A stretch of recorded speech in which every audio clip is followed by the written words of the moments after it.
చితాభూమిలో వెలిసిన లింగం. సముద్ర మదనాంతరం వచ్చిన అమృతాన్ని ధన్వంతరి ఈ లింగంలో ఉంచారు. ఈ లింగం స్పృశిస్తే భక్తులకు అమృతం లభించినట్లే అని నమ్ముతారు. ఈ లింగం ఎక్కడుంది, ఈ ఆలయం ప్రత్యేకత ఏంటో ఇప్పుడు చూద్దాం.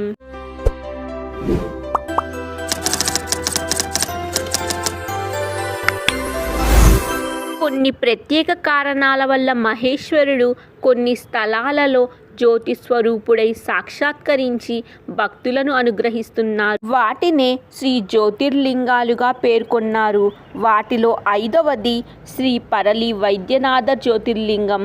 ఈ జ్యోతిర్లింగ క్షేత్రం మహారాష్ట్రలోని బీడ్ జిల్లాలో పరళి అనే గ్రామంలో నాగనారాయణ పర్వతం మీద నెలకొని ఉంది. ఈ క్షేత్రంలో జ్యోతి స్వరూపుడైన వైద్యనాథుడిని అమృతేశ్వరుడు అని కూడా పిలుస్తారు. సముద్ర మదనాంతరం వచ్చిన అమృతాన్ని ధన్వంతరి ఈ లింగంలో దాచారని చెప్తారు. ఈ లింగాన్ని స్పృశించిన భక్తులకు అమృతం లభించుననే నమ్మకం భక్తులలో ఉంటుంది. ఈ జ్యోతిర్లింగం చితాభూమిలో వెలిసిందని పురాణాలు చెప్తున్నాయి. వైద్యనాథ జ్యోతిర్లింగం విషయంలో అనేక భేదాభిప్రాయాలు ఉన్నాయి. మహారాష్ట్ర పర్లి గ్రామంలోనిదే అసలైన జ్యోతిర్లింగమని, గంగా కేదర్లోని లింగం, పంజాబ్ కీర గ్రామంలో ఉన్న లింగం, హిమాచల్ ప్రదేశ్లోని పఠన్కోట్ సమీపంలో ఉన్న లింగం, కర్ణాటకలోని గోకర్ణంలో ఉన్న లింగాలన్నీ శివుని ఆత్మలింగాలే అని బలమైన వాదన. అయితే జార్ఖండ్ రాష్ట్రంలోని వైద్యనాథంలో ఉన్నదే అసలైన జ్యోతిర్లింగమని వారి వాదన. ఈ ఆలయంలో ఒక విశేషం ఉంది. సాధారణంగా శివాలయాల శిఖరం పైన త్రిశూలం ఉంటుంది, కానీ ఈ ఆలయం శిఖరం పైన పంచశూలం ఉంటుంది. మరి ఏ ఇతర జ్యోతిర్లింగ ఆలయాలలో ఇటువంటి అమరిక ఉండదు. ఈ ఆలయ సమీపంలోనే బ్రహ్మ, వేణు, సరస్వతి అనే 3 నదులు ప్రవహిస్తూ ఉన్నాయి. కన్యాకుమారి నుండి ఉజ్జయిని వరకు మధ్యలో గీత గీస్తే ఆ రేఖపై ఈ జ్యోతిర్లింగ క్షేత్రం కనిపిస్తుంది. పూర్వం ఈ క్షేత్రాన్ని కాంతీపూర్, మధ్యరేఖ వైజయంతి, జయంతి అనే పేర్లతో వ్యవహరించారు. శివమహాపురాణంలో కోటిరుద్ర సంహితలో ఈ ఆలయం గురించి వర్ణించబడింది. అందులో వైద్యనాథం చితాభౌమో అని ప్రస్తావించబడింది. అంటే ఈ ప్రదేశం చితాభూమిగా గుర్తించారు. ఈ ఆలయ స్థల పురాణం ప్రకారం దేవదానవులు అమృతం కోసం పాల సముద్రాన్ని మదించిన సమయంలో మొదట హాలాహలం పుడుతుంది. ఆ తరువాత విలువైన రత్నాలు, లక్ష్మీదేవి, కామధేనువు, చివరిగా ధన్వంతరి అమృత భాండంతో వస్తారు. ఆ అమృతం కోసం దేవదానవులు కొట్టుకుంటారు. వారి వాదనను ఒక కొలిక్కి తేవటానికి శ్రీ మహావిష్ణువు మోహిని అవతారాన్ని దాల్చి అమృతాన్ని దేవతలకు పంచి మిగిలిన దాన్ని ధన్వంతరి సహాయంతో ఈ లింగంలో ఉంచుతారు. ఆ విషయాన్ని గ్రహించిన రాక్షసులు ఈ లింగంలో ఉన్న అమృతాన్ని వెలికి తీసే ప్రయత్నంలో లింగం నుండి మంటలు వ్యాప్తించాయి. భయపడిన రాక్షసులు తమ ప్రయత్నాన్ని మానుకున్నారు. కానీ ఈ శివలింగం తాకినప్పుడు ఆనాటి నుంచి నేటికి ఈ లింగాన్ని స్పృశించిన వారికి అమృతం లభిస్తుందని చెప్తారు. నేటికి భక్తులు ఇక్కడికి విచ్చేసి స్వామివారిని స్పృశించి దర్శించి తరిస్తారు. ఈ ఆలయంలో కుల, మత, వర్ణభేదాలు ఉండవు. ఈ ప్రాంతాన్ని ఎవరైనా వచ్చి సందర్శించవచ్చు. మనం లింగాన్ని స్వయంగా తాకి అర్చించవచ్చు.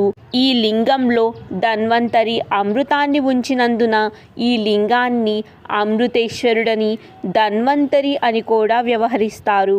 ఈ ప్రాంతంలోనే శ్రీ మహావిష్ణువు దేవతలకు అమృతాన్ని విజయవంతంగా పంచినందున ఈ ప్రదేశాన్ని వైజయంతి అని వ్యవహరిస్తారు. మరో కథనం ప్రకారం ఈ ఆలయ సమీపంలో ఉన్న పర్వతాలపై ఉపయోగకరమైన ఔషధ మూలికలతో నిండి ఉన్నాయి. అందుకే పరళి జ్యోతిర్లింగంలో ఉన్న శివుణ్ణి వైద్యనాథుడు అని పిలుస్తారు. మరో కథనం ప్రకారం లంకాధిపతి అయిన రావణుడు శివుడి ఆత్మలింగం కొరకై ఘోర తపము ఆచరిస్తాడు. ఆ ప్రయత్నంలో ఎంతకీ శివుడు అనుగ్రహించకపోవటంతో తనకున్న 10 తలలను ఖండించడం ప్రారంభిస్తాడు. శివుడు ప్రత్యక్షమయ్యి రావణుడి 10 తలలను పునరుద్ధరించాడు. ఆయనకి వరాలు లొసుగుతాడు. రావణుడు శివుణ్ణి లంకా నగరానికి రమ్మని వరంగా అడుగుతాడు. భక్త సులభుడైన బోలా సీతానాథుడు అందుకు అంగీకరిస్తాడు.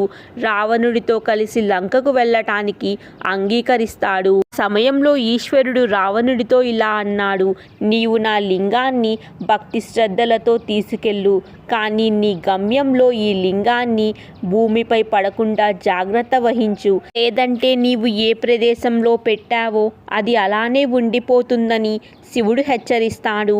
రావణుడు అందుకు అంగీకరించి తిరుగు ప్రయాణమవుతాడు. మార్గమధ్యంలో మూత్ర విసర్జన ద్వారా ఉపశమనం పొందటానికి ఆ లింగాన్ని ఆవుల కాపరికి ఇస్తాడు.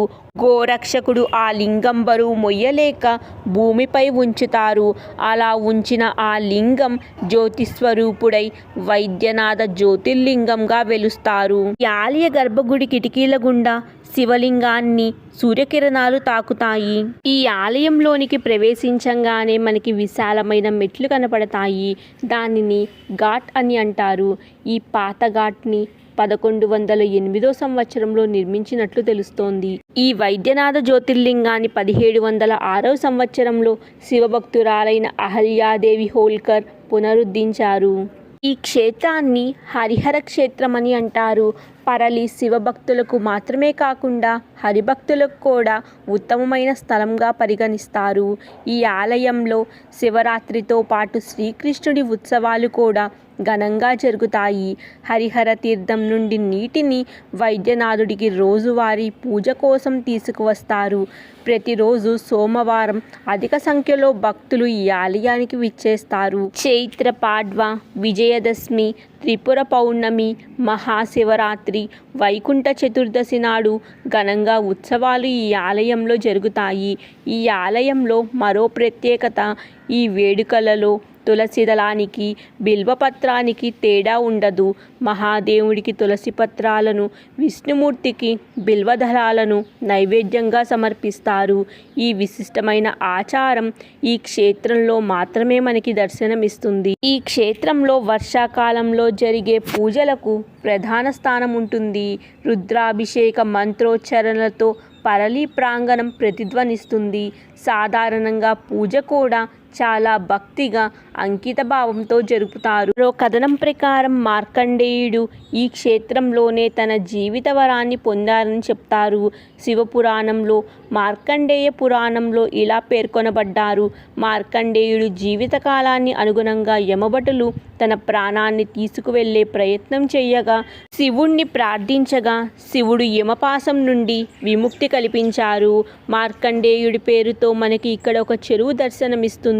మరో కథనం ప్రకారం సావిత్రి తన భర్త ప్రాణాల కోసం యముడితో పోరాడిన ప్రదేశం ఇదని పేర్కొంటారు. అందుకు ప్రతీకగా సావిత్రి కథతో ముడిపడి ఉన్న వటవృక్షాన్ని మనం నేటికి దర్శించుకోవచ్చు. ఈ వృక్షం కింద ఉన్న ఈశ్వరుణ్ణి వటవేశ్వరుడు అని పిలుస్తారు. హైదరాబాద్ నుండి 360 కిలోమీటర్ల దూరంలో పరళి వైద్యనాథ జ్యోతిర్లింగ ఆలయం ఉంది. రైలు మార్గం ద్వారా చేరుకునే భక్తులు హైదరాబాద్ మర్మాడ్ రోడ్డు నుండి పరళి చేరుకుని అక్కడ నుండి 2 కిలోమీటర్ల దూరంలో ఉన్న ఆలయాన్ని దర్శించుకోగలరు. చూశారు కదా, చితాభూమిలో వెలిసిన పరళి వైద్యనాథ జ్యోతిర్లింగ ఆలయ మహత్యం గురించి. మరెన్నో ఇలాంటి ఇంట్రెస్టింగ్ వీడియోస్ కోసం please like, share and subscribe to my channel.